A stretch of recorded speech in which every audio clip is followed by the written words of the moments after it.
Hello, my name is Yoshiro Yamawaki, and I was born in Nagasaki, Japan in 1934. I am one of 7 siblings. I have 2 younger brothers and 2 younger sisters, a twin brother and 1 older brother. I was in the 2nd grade of elementary school in Japan when Japan started the Pacific War. The war was still going on when I entered 6th grade, and it was during summer when the atomic bomb was dropped on my home. When the bomb went off, me and my twin brother were playing at home by ourselves, while my older brother and father were working at the Mitsubishi Electric Corporation. Fortunately, my mother and our 4 other siblings were out of town on vacation.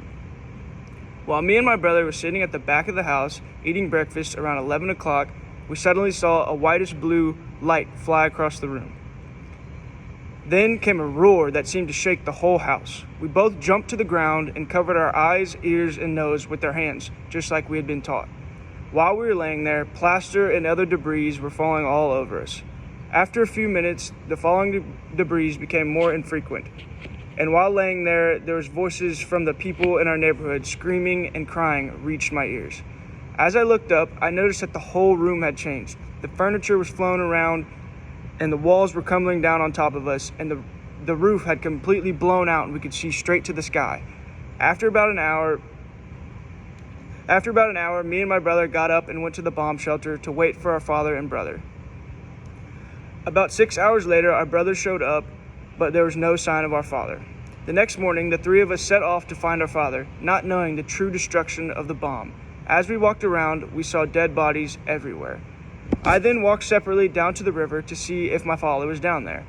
I stumbled upon a girl that was 18 or 19 years old floating in the river, dead. I also noticed that she was caught by she had something attached to her caught by a rock. I just assumed it was a belt, but as I got closer, I realized it was her intestines that had blown out of her body. As we arrived to our father's section of the factory, we noticed that it had been blown to nothing. We then asked a man standing there in shock if he knew where our father was. He said, "Over there," and pointed to the side.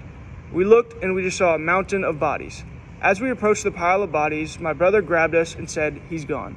Luckily, my father was the only victim in my family that passed away. I am now 75 years old and still living with symptoms from this horrible event.